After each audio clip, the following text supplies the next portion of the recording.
heading over to my mate's house. See you guys there. Okay guys, and we are here. We're at my good buddy's Jethro's place. Hello. Hey, this is Jethro, a good buddy from school. We are going to be working today on his S14 LS powered car. As you can see, it's looking pretty bare. Ideally, what do you have planned for the car? So, as you can see, my plans for the car is, full cage, track only car, drift, not road registered. We're going to start, as you can see, from the ground up, pull the engine out, what we're doing today. Joe's helping me do that. So thanks to Joe for, big shout out to Joe for coming this morning and helping me pull out this engine. It's a great help. And then from there, we're just going to work from the ground up, cage, tube front, possibly, rear radiators. All this type of stuff is all kind of, going to be on the go. But my plans are, to make it a full drift track only car. Yeah. Kind of formula drift is, I guess, my inspiration. Not saying it's going to be exactly like theirs, because as Joe said, they got big budgets, whole teams to run it, but something to at least look like that, as my inspiration for it. Yeah. Awesome. That's it. Can't wait, man. Yeah. Looking at the progress so far, you've stripped it back completely. Let's have a look at the car. Let's show you guys around it and what's been done to it so far. All right, so starting from the back, the wheel arches here, he's already made cuts because he's cutting out the arches, probably to put some nice fat wide body on it, hey? Yeah, Rocket Bunny. Rocket Bunny. Everything's been stripped out from this car. He's even gone ahead and cut out the rear boot area, as you can see here. So Jethro, were you looking at doing the rear radiator setup? Correct. I guess that's my my inspiration and my goal. Possibly even rear fuel cell. Yep. Original tank, might come out as well. So like I said, it all depends. Let's just see how we go, budget wise and time wise. Mate, you're well on your way though to getting it ready for paint. So he's going to start on the inside. He's got it stripped completely already. So interior is going to be like a nice gloss white, and exterior, the good old, very popular Nardo grey. And this is the mighty LS, guys. These are such a great platform for NES chassis. So far I've been in 2 cars now with LS's, and they are absolutely a solid, amazing setup. You don't need much power from them. Just in stock form, they're fine, because the car is so light anyway. Yeah guys, so we're gonna get started. Jethro's already pretty much, he's got the engine ready to pull. I don't even know why you really needed me over here. The extra muscle, guys, the extra muscle. Okay. Jethro's cut the wheel arches, part of the wheel arches out already. He plans to do a partial tube front. Hey, what's with the lower control arm setup? It looks like a little bit of a wise fab sort of style. It might be that style, but it's just a upgraded tube. Wow.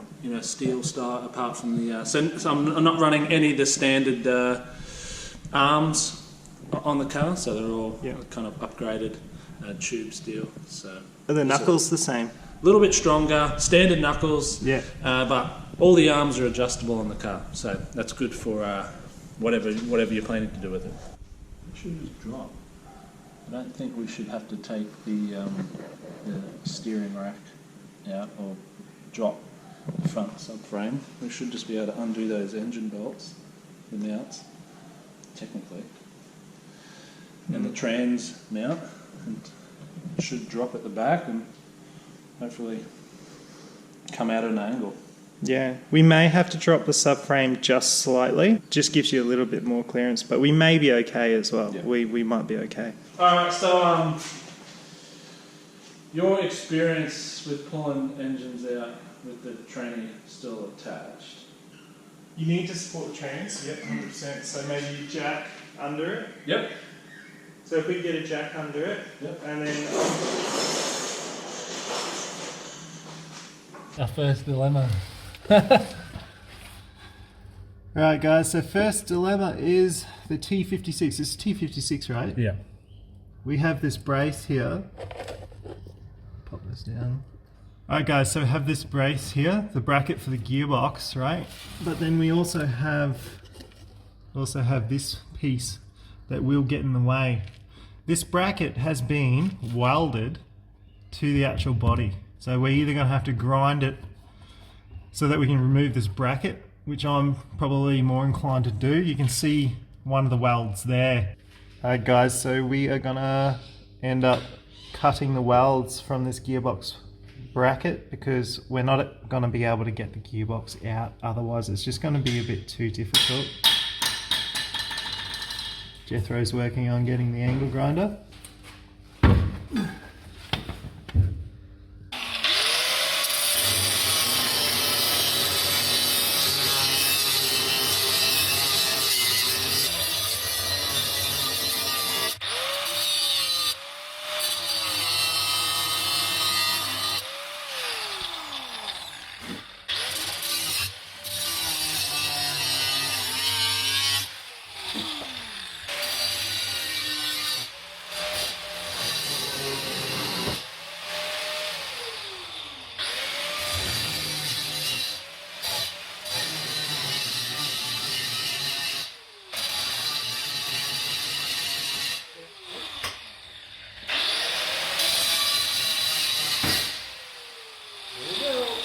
Alright guys, so we've managed to, Jethro's angle grinded the welds for the gearbox bracket. So now that the bracket is free, there's only 2 bolts holding up the gearbox at this point. We're just going to slide the jack under. We're good to go.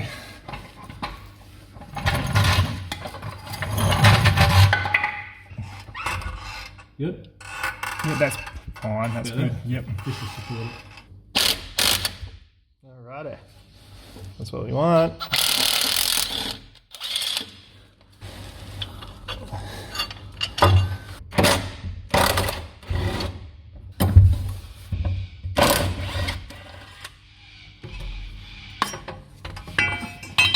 Alright, that's the gearbox bracket removed. Yeah, a bit of effort with an angle grinder from Jethro's handiwork. Alright, just make sure it's supported.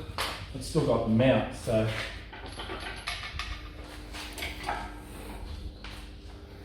it won't drop. Yeah, it's supported by the crane, so that's great. Yeah. It's not going to go anywhere. So you're right to undo them now.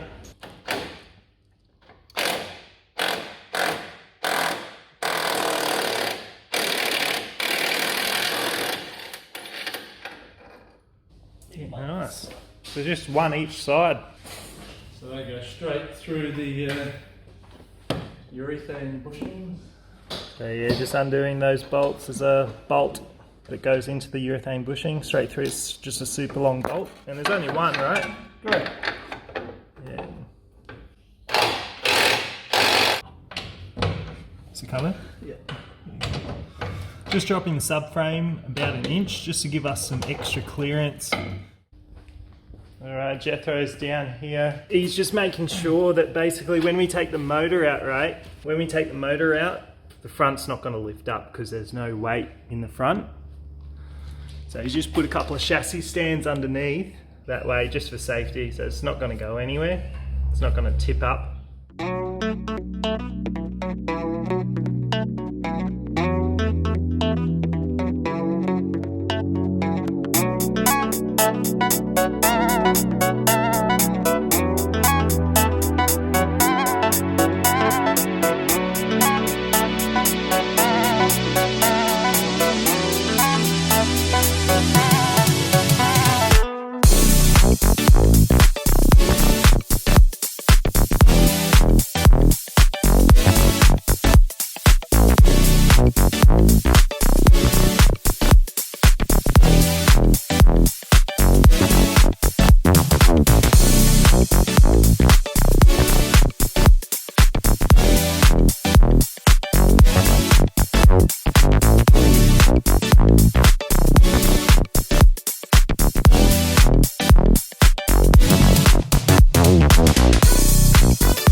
Ready? You go back.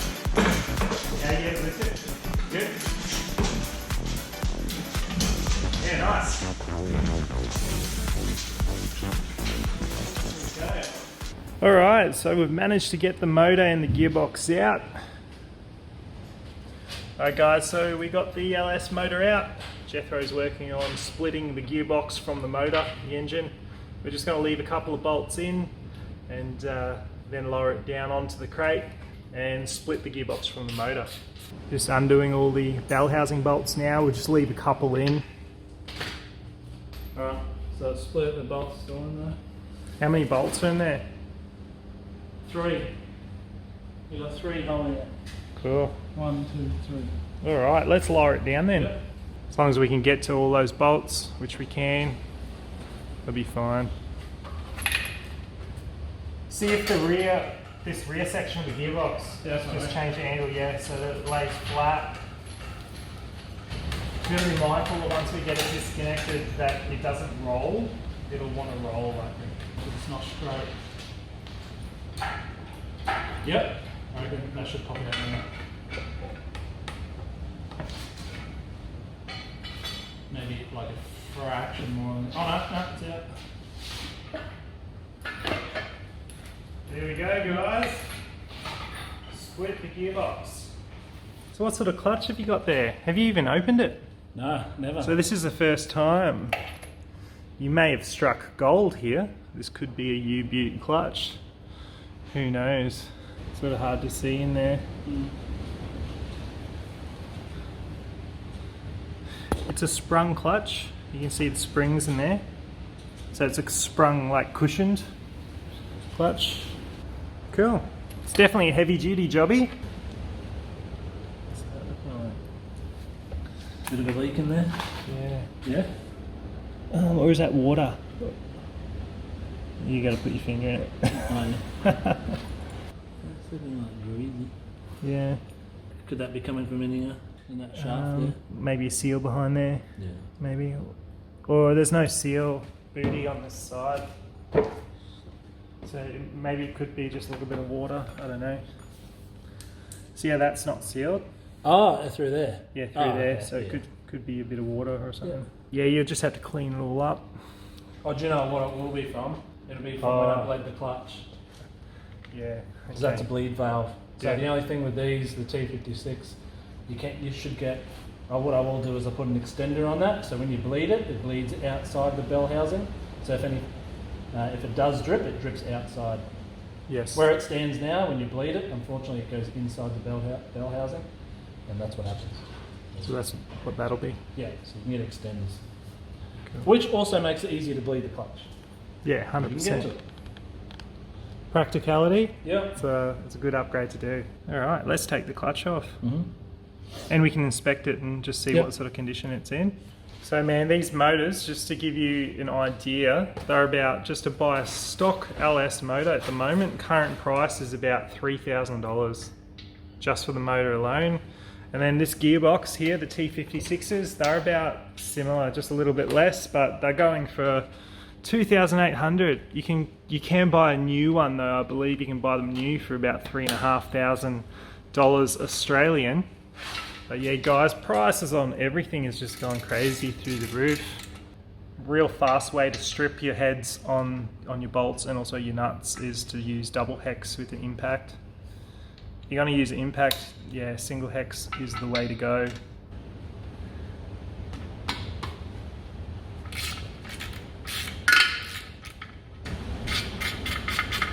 Alright, let's look at the clutch. We got the clutch out. Yeah, it does look worn. See right there, guys? It's wearing on the metal parts, which is not good.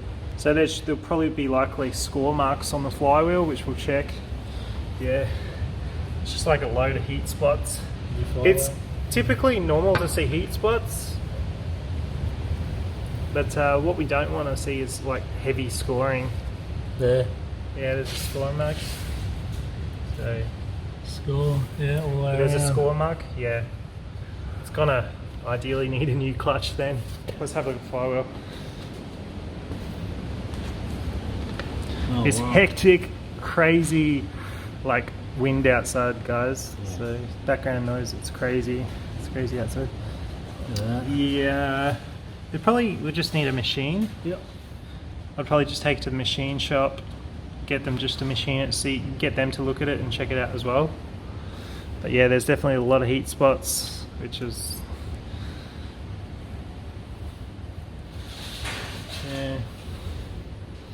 it's normal. Yeah, that's only a light score though. Yeah. So that could be, I think that could be machined out fine. It's just a very, very light score there. Yeah, just machine it. Take it to the machine shop and see what they think as well. Yeah. What brand is it? Does it look genuine? I don't know. I don't know my LS, guys. There we go. That part number. Oh, there's a part number on it. ACT. That's an ACT clutch. ACT are quite good. It just looks like an ACT heavy duty. 1, 2, 3, 4, 5, 6. Yeah, heavy duty clutch. Ceramic. Yeah, definitely needs a new clutch. Yeah. Obviously. Yeah. Alright, so we've got the flywheel removed. Going to be looking at replacing the rear main. Jethro's going to do that. He's going to reseal it all. It's a good thing Jethro did pull the motor out because we realised that the clutch was in bad shape. Blessing in disguise, really, at this point. Main, or on the edges. So yeah, what you want to do, remove the crank, the rear main seal. Yeah. You want to clean up the crank just lightly with some wet and dry sandpaper, and then once you get the crank seal out, you want to clean it. So like brake cleaner carefully on a rag. Yeah. Try not to let any debris fall in there. Mm-hmm. You want to replace obviously the spigot bearing. It's like a roller type bearing. Yeah. Just brake cleaner and light sand with some really fine wet and dry sandpaper. And then when you go to put the new seal in, you want that contact surface inside there to be free from any like corrosion or little rust build-up. You want it to be clean. And they usually come greased up, ready to go. Hey guys, it's now the weekend after we pulled that motor from Jethro's S14. Guys, I hope you did enjoy the video, and if you'd like to follow along with my journey where I make similar videos and follow along with this S15 build, power upgrade coming soon, please give this video a thumbs up and subscribe if you want to, of course. Guys, can't wait to see you in the next video. Take care out there. See ya.